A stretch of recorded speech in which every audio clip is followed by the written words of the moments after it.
excellence shows itself. Be excellent. Let excellence be your brand. Everybody talks about building a brand.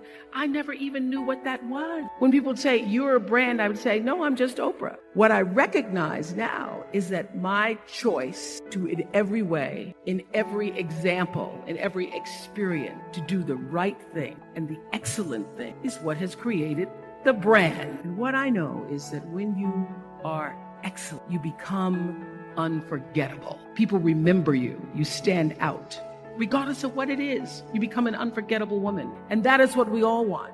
We want to be unforgettable and not forgettable. So doing the right thing, even when nobody knows you're doing the right thing, will always bring the right thing to you. I promise you that. Why? Because the third law of motion is always at work. For every action, there's an equal and opposite reaction. That is so true in all of our lives. You just have to do the right thing, and the right thing will follow you even when people don't support it. I remember many times on my show. There are many shows y'all never saw. And the reason you didn't see them is because I got the last vote. You have the power to go out in the world and inspire people, even if you clean a toilet.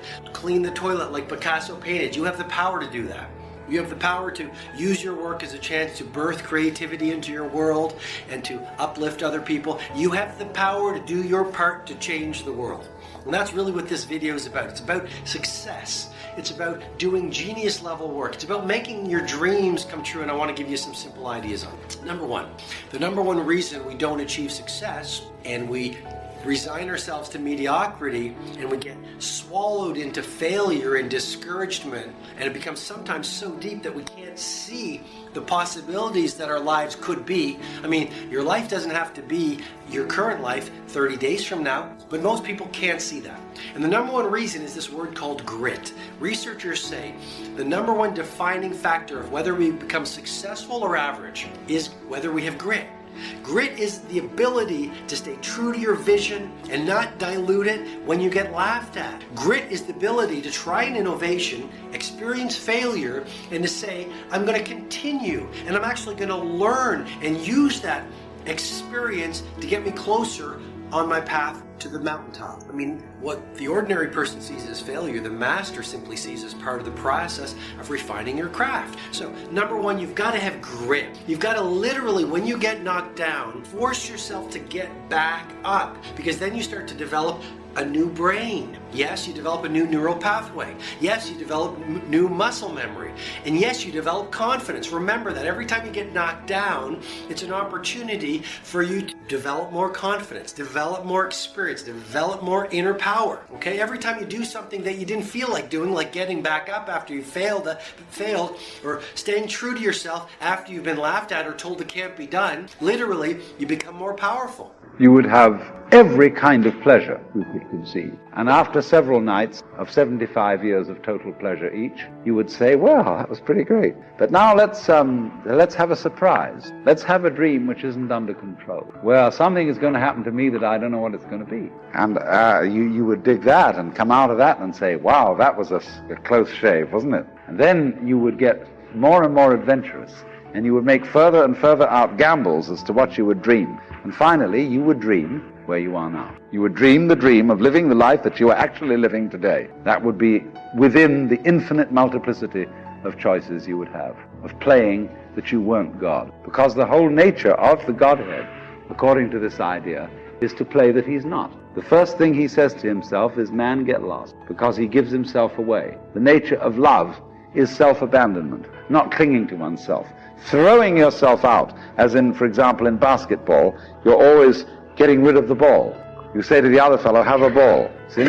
And that keeps things moving. That's the nature of life. So in this idea, then, everybody is fundamentally the ultimate reality. Not God in a politically kingly sense, but God in the sense of being the self, the deep down basic whatever there is. And you're all that. Only you're pretending you're not. I do not live my life in the confines of what anybody says. I let my imagination go, and now imagination is a preview to life's coming attract. But what that really means is God showing you a preview of what he has for you. So now, if you have not because you ask not, do you understand if you up your ass, he has to up his gear? Just period. This is simple stuff that anybody can apply. You ain't even gotta have no degree to do this. You don't even have to have no money to do this. You can start this today and change your whole game, because you're gonna need grace and favor anyway. Now, I ain't no preacher, but people kill me when they ask me.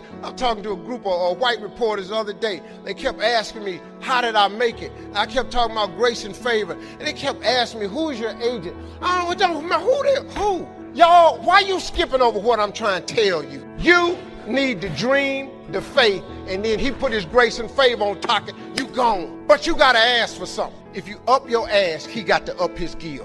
Period. You have not cause you ask not. Quit asking God for little bitty stuff. Lord Jesus, help me make my rent. Don't he always? All y'all got somewhere to stay. How about this?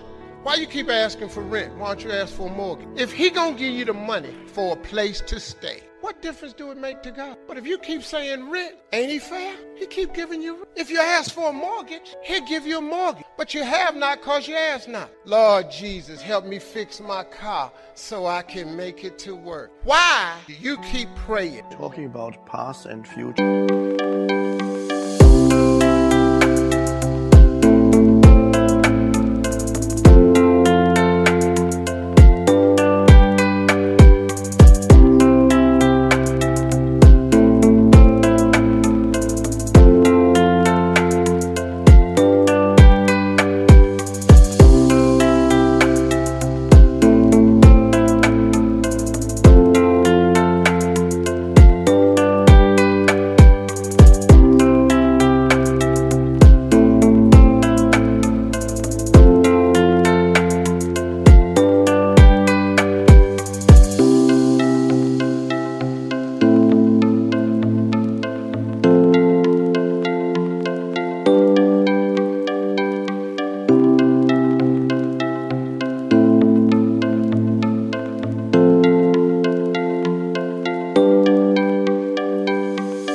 And excessive emphasis on past and future in your life. Yes, of course you need to have, there's nothing wrong with having a certain intention of what you want to achieve. Take steps towards it. It's part of living here in this dimension. You can't just say, I'm never going to plan anything anymore. Just take life as it comes. Well, some people try to do that, but they're not that happy either after a while.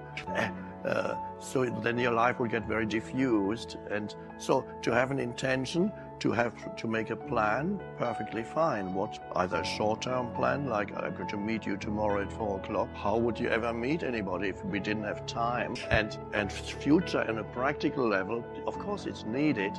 The question is whether future takes over your mind. Being able to use it for practical purposes is of course great, but I call that clock time is fine, but psychological time is when the future takes over your mind and your entire thought patterns are geared only towards future, and you treat the present moment as either just a means to an end because it enables you to get to the next one. You're always reaching out, so to speak, internally to the next, yet never quite here, always looking for some fulfillment there. So you can never embrace the fullness of now, or you make the now into even an enemy. Some people are always unhappy. Perhaps we all know one or two people like that. 3.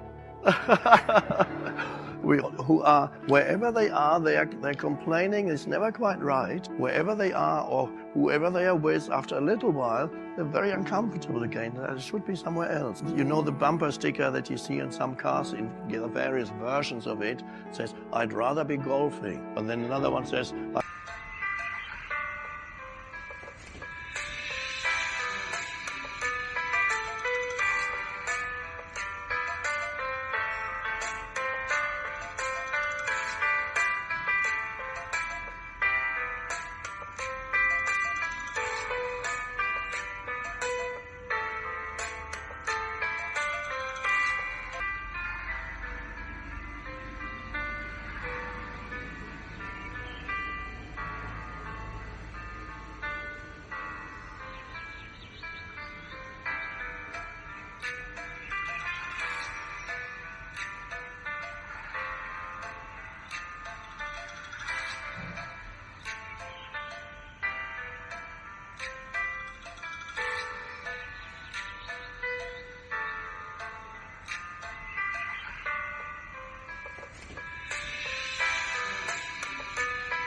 I'd rather be fishing.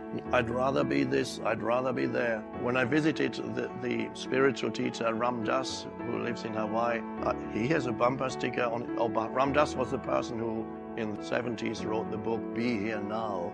Anyway, he has a bumper sticker on his car that says, I'd rather be here now. What it is to be successful. Success doesn't take vacation. Ask yourself this: how many champions have you seen in your lifetime? Or do you know any champion? Perhaps maybe you were a champion at one time in your life, but you took a vacation. See, the thing about champions is that there are very few of them, but there are many more people that do not understand the significance of what it means to apply significant hard work and to be able to get the hard work in and being able to persevere in their lives.